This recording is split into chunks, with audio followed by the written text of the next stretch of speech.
दोस्तों, आज के इस वीडियो में सी प्रोग्रामिंग लैंग्वेज को पढ़ने वाले हैं। जैसा कि आप सबको पता होगा कि सी प्रोग्रामिंग लैंग्वेज को सारे प्रोग्रामिंग लैंग्वेज का बेस बोला जाता है। तो बेस क्यों बोला जाता है, तो चलिए इसको समझते हैं। तो देखें, सी प्रोग्रामिंग लैंग्वेज में आपके कुछ कुछ टॉपिक ऐसे हैं जो जिसका कॉन्सेप्ट कभी नहीं बदलता है, चाहे आप कोई सा भी प्रोग्रामिंग लैंग्वेज कर लें। तो जैसे वह टॉपिक की यदि मैं बात कर लूँ, तो जैसे यहाँ पे आपका पहला टॉपिक है ऑपरेटर। ऑपरेटर दूसरा टॉपिक है इफ एल्स। इफ एल्स तीसरा है आपका लूप। चौथा है स्विच। स्विच पांचवा है एरे। एरे छठा है फंक्शन। देखिए दोस्तों, ये जितने भी टॉपिक हैं ये प्रोग्रामिंग लैंग्वेज का बहुत ही इम्पोर्टेंट टॉपिक है। अच्छा, ये सारे प्रोग्राम मतलब कि सारे टॉपिक का कॉन्सेप्ट जो आपको सी में पढ़िएगा, वही कॉन्सेप्ट आपको सी प्लस प्लस में भी पढ़ना होगा, वही कॉन्सेप्ट आपके जावा में भी पढ़ना होगा, वही कॉन्सेप्ट पाइथन में भी पढ़ना होगा, वही कॉन्सेप्ट जावास्क्रिप्ट में भी पढ़ना होगा और पीएचपी में भी पढ़ना होगा। तो मतलब ओवरऑल जितने भी प्रोग्रामिंग लैंग्वेज है, ये जितने भी सारे टॉपिक मैंने लिखे, इसका कॉन्सेप्ट आपके नहीं बदलते हैं, चाहे वह कोई सा भी प्रोग्रामिंग लैंग्वेज हो। हाँ, बस लिखने के तरीके बदल जाते हैं। मतलब ऑपरेटर को किसी और से, जैसे कि कोई दूसरा प्रोग्रामिंग लैंग्वेज होगा तो ऑपरेटर को किसी और की तरह लिखा जाएगा, इफ एल्स को किसी और की तरह लिखा जाएगा, लूप को किसी और की तरह लिखा जाएगा, लेकिन कॉन्सेप्ट वही होगा, बस लिखने के तरीके बदल जाएंगे। तो इसीलिए सी प्रोग्रामिंग लैंग्वेज को सारे प्रोग्रामिंग लैंग्वेज का बेस बोला जाता है, क्योंकि ये सब टॉपिक का कॉन्सेप्ट यदि आपको अच्छे से सी में पढ़ लिए तो आगे कोई भी प्रोग्रामिंग लैंग्वेज आप कीजिएगा तो आपको बेहतर समझ में आएगा। तो आई होप कि आपको ये चीज़ें समझ में आ गया होगा कि हाँ, सी प्रोग्रामिंग लैंग्वेज को सारे प्रोग्रामिंग लैंग्वेज का बेस क्यों बोला जाता है।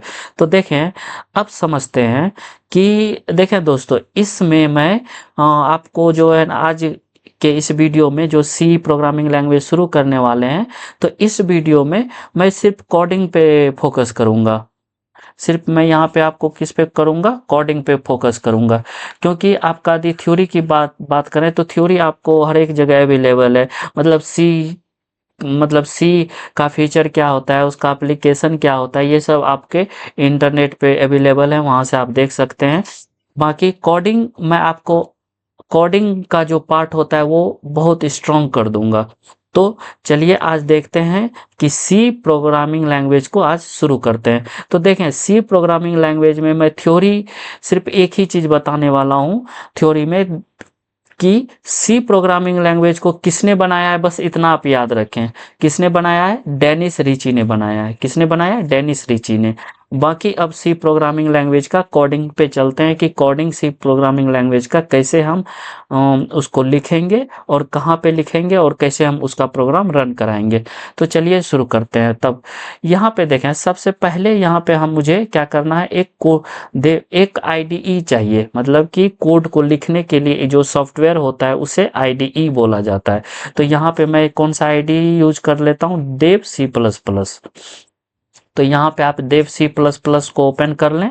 इसके बाद देव सी प्लस प्लस ओपन करने के बाद आपको यहाँ पे एक फाइल का मतलब यहाँ पे देखें ऊपर पे, यहाँ पे आपको file, edit, search, view, project, execute, tool, style, Windows help करके एक ऑप्शन होगा। तो यहाँ पे आपको कहाँ पे जाना है, फाइल में जाना है। और फाइल से कहाँ जाना है, न्यू में जाना है। और न्यू से कहाँ जाना है, आपको सोर्स में जाना है। सोर्स में जाने के बाद आपको एक ब्लैंक पेज मिलेगा ऐसा। देखें यहाँ पे ऐसा आपको दिख रहा होगा। तो ऐसा एक ब्लैंक पेज मिल जाएगा। तो इस ब्लैंक पेज को पहले आपको क्या करना है, सेव करना है। तो सेव करने के लिए आप यहाँ पे फाइल में आ जाएं और यहाँ पे देखें सेव का ऑप्शन हिडन है और यहाँ पे सेव हैज का ऑप्शन है। सेव हैज पे भी क्लिक कर सकते हैं, या नहीं तो कंट्रोल प्लस एस, मतलब कंट्रोल प्लस एस पे जैसे क्लिक कीजिएगा तो आपको यह क्या हो जाएगा, आपका प्रोग्राम। जैसे कि यहाँ पे मैं सेव, यहाँ पे आपको कहाँ जाना है, फाइल में जाना है और यहाँ पे सेव हैज पे क्लिक करना है। अच्छा, सेव हैज पे क्लिक करने के लिए सेव हैज पे जैसे क्लिक कीजिएगा तो यहाँ पे वह आपसे फाइल का नाम पूछेगा। आप फाइल का नाम कुछ भी रख सकते हैं। तो मैं पहले यहाँ कुछ बता देना चाहता हूँ आपको यहाँ पे देखें, मैं देखें, एक मिनट,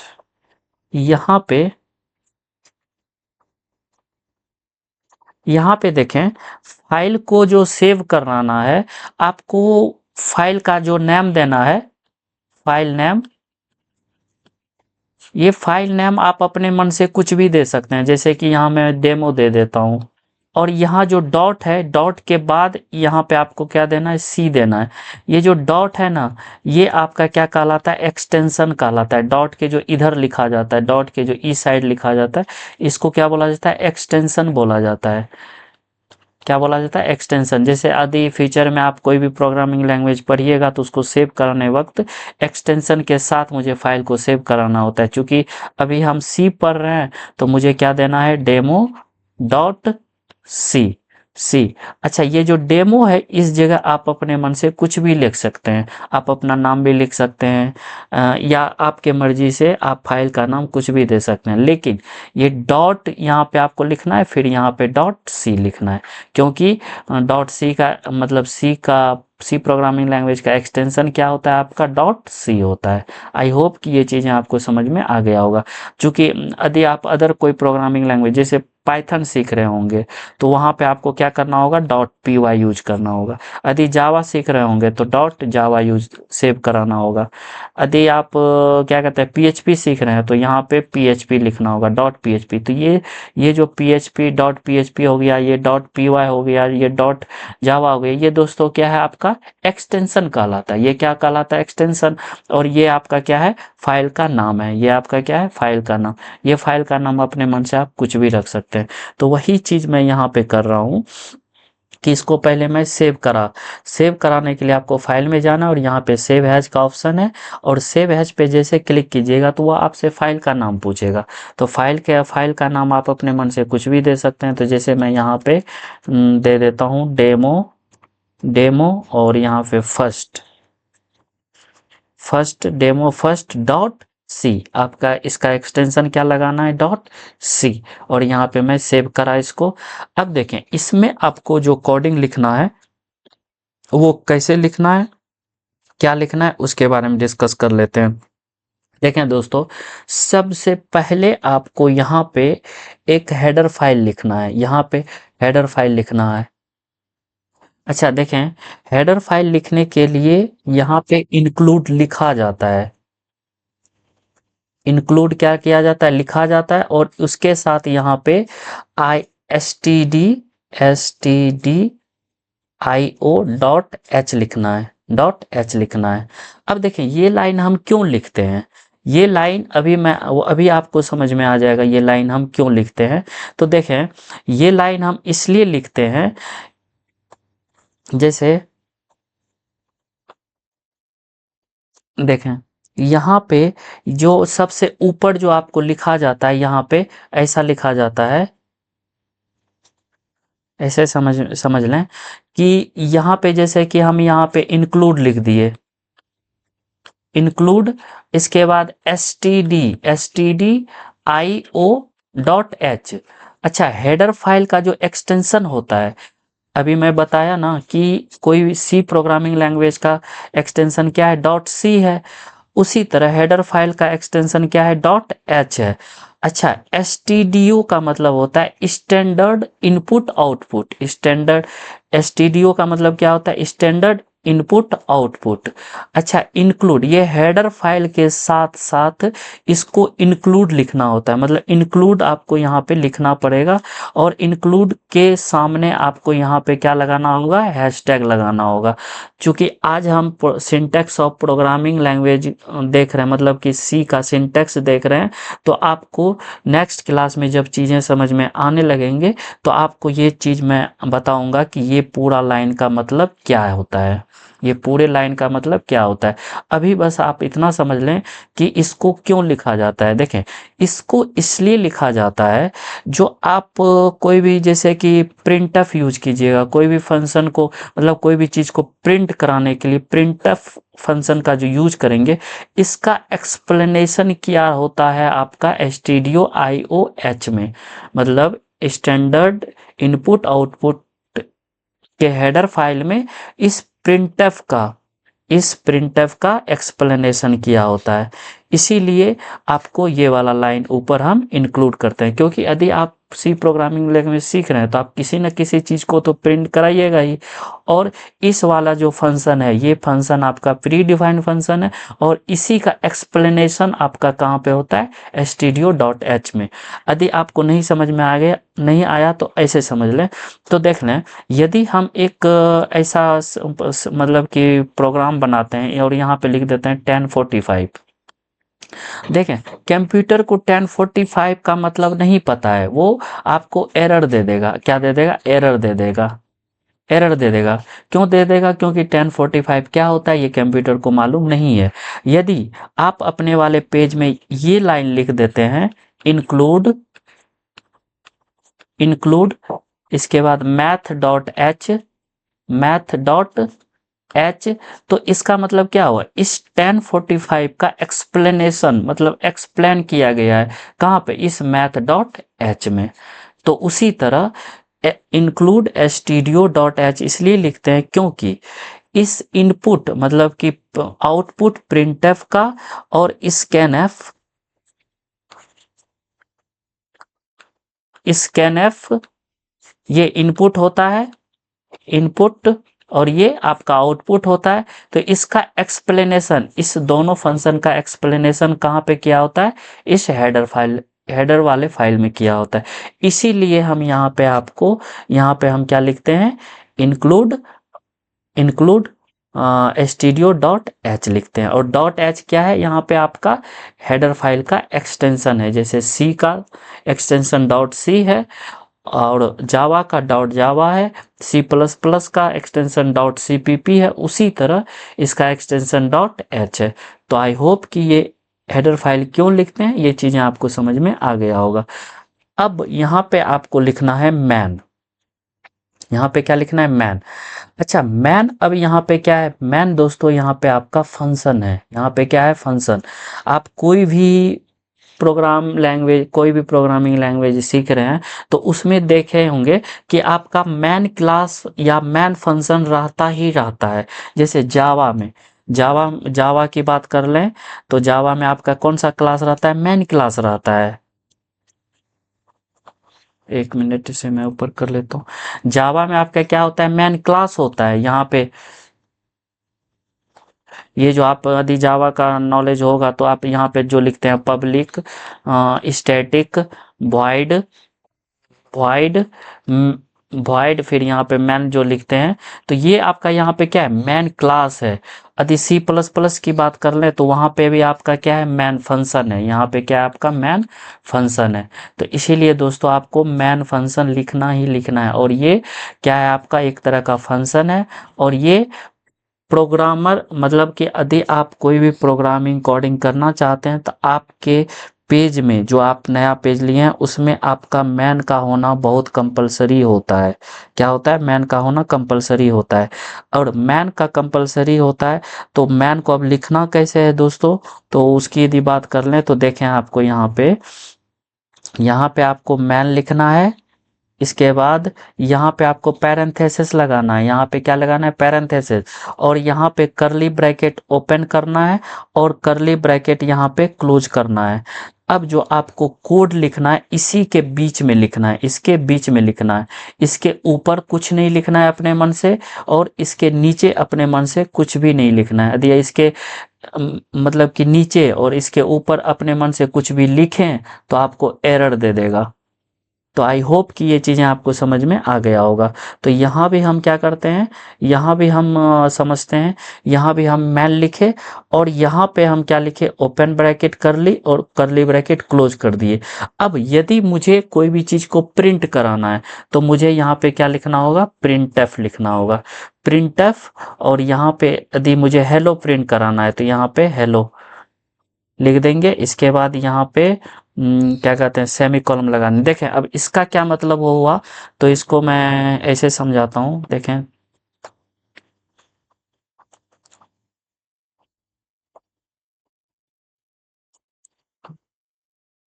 देखें दोस्तों, आपको इसे मैं एक्सप्लेन करता हूँ।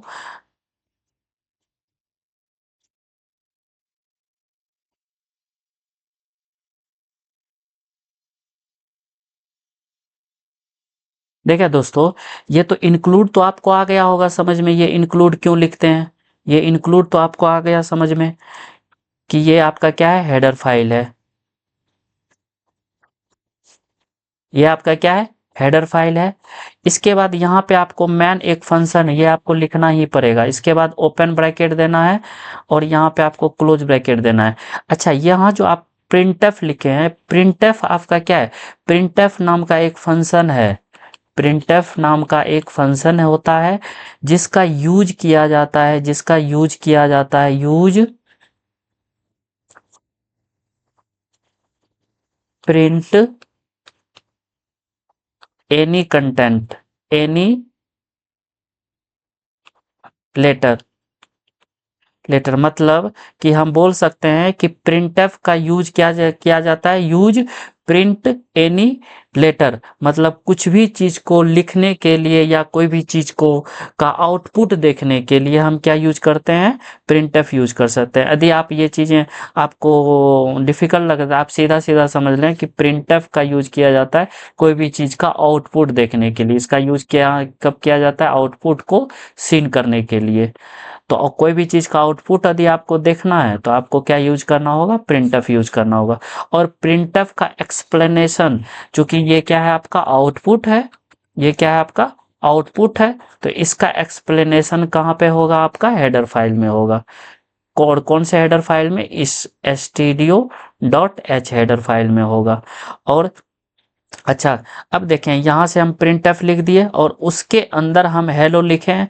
और यहाँ पे देखें दोस्तों, यहाँ पे हम सेमी कॉलम लगाएं, यहाँ पे क्या लगाएं, सेमी कॉलम। तो देखें यदि आप कोई भी ऐसे सब हिंदी या इंग्लिश में लिख रहे होंगे तो देखें यहाँ से जो लाइन शुरू होता है और यहाँ पे जो लाइन खत्म होता है, तो आप यहाँ पे क्या लगाते हैं, फुल स्टॉप लगाते हैं। फुल स्टॉप आप इसलिए लगाते हैं ताकि सामने वाला समझ ले कि जो लाइन यहाँ से शुरू हुआ है और यहाँ पे एंड हो गया है।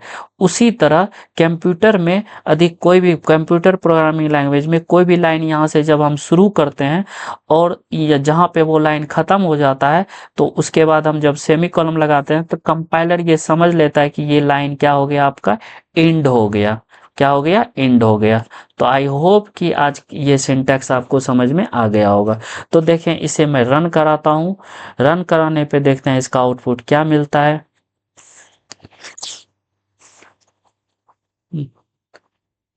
देखें यहाँ पे आपको हम मुझे हेलो मिल गया, लेकिन ये आपका इनकम्प्लीट कोडिंग है। मतलब ये जो आपको ऐसे बोल सकते हैं कि कोडिंग यदि आप सीख रहे हैं तो एक डिसिप्लिन मेंटेन करना होता है। मुझे क्या करना होता है, एक डिसिप्लिन मेंटेन करना होता है। यदि आप इस तरह से कोडिंग कीजिएगा तो आपका यदि कोडिंग कोडिंग कोई चेक करेगा तो आपको वो सामने वाला समझेगा कि आपके पास उतना नॉलेज नहीं है।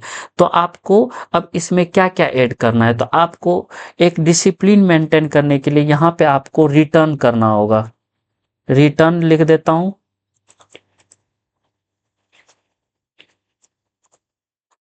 रिटर्न, और यहाँ पे आपको जीरो पास कराना होगा। ये क्यों लिखते हैं वो आगे आपको समझ में आ जाएगा। तो देखें रिटर्न हम करा रहे हैं और रिटर्न आपका यहाँ पे क्या है, जीरो। और जीरो क्या होता है, आपका इंट होता है, इंट मतलब इंट होता है। तो यहाँ पे मुझे क्या लिखना होगा, इंट लिखना होगा। यहाँ पे मुझे क्या लिखना होगा, इंट लिखना होगा, सॉरी। अच्छा, यहाँ पे जीरो हो जाएगा। जीरो, हम कौन सा डेटा रिटर्न कर रहे हैं, जीरो कर रहे हैं। और चूंकि जीरो क्या होता है, आपका इंटीजर डेटा टाइप होता है। तो इंटीजर डेटा टाइप होता है तो यहाँ पे आपको क्या लिखना होगा, इंट यूज करना होगा। इंट फिर स्पेस। तो आई होप कि ये चीज़ें आपको समझ में आ गया होगा। तो आपको जब भी चीज़ लिखना है तो आपको इसी तरह का सिंटैक्स लिखना है। यहाँ पे आपको इंट लगाना है, फिर आपको मैन लिखना है, और यहाँ पे कर्ली ब्रैकेट ओपन और फिर कर्ली ब्रैकेट क्लोज, और जो भी कुछ लिखना है इसके अंदर लिखना है। और ना इसके ऊपर कुछ लिख सकते हैं अपने मन से, ना इसके नीचे कुछ लिख सकते हैं अपने मन से। यदि अपने मन से कुछ भी लिखिएगा तो एरर दे देगा। तो आई होप कि ये चीज़ें आपको समझ में आ गया होगा। तो चलिए इस वाले प्रोग्राम को हम रन कराते हैं। तो देखें इस वाला प्रोग्राम आपका, ये वाला प्रोग्राम रन हो गया, तो आपको क्या आउटपुट दिया, हेलो दिया। तो आपका दोनों कंडीशन में प्रोग्राम रन हो जाएगा, आपका इस वाले कंडीशन में भी प्रोग्राम रन हो जाएगा। यहाँ पे हम इंट नहीं लगाए और कोई भी डेटा रिटर्न नहीं किए तो फिर भी प्रोग्राम रन हो गया। लेकिन ऐसा आपको नहीं करना है, जब भी आपको लिखना है आपको इस तरह से लिखना है। अच्छा, ये आपको इंट यहाँ क्यों लिखे हैं, ये रिटर्न 0 क्यों लिखे हैं, ये आपको फंक्शन में बेहतर समझ में आएगा। तो अभी समझ लें कि आपको ऐसे ही लिखना है। तो आई होप कि आज का लेक्चर आपको समझ में आ गया होगा। तो यदि आपको वीडियो अच्छा लगा, यदि आपको चीज़ें समझ में आई या आया, तो आपसे रिक्वेस्ट है कि आप मेरे चैनल को सब्सक्राइब करें, लाइक करें वीडियो को। यदि कोई डाउट हो तो कमेंट ज़रूर करें, मैं ज़रूर रिप्लाई करूँगा। Thank you.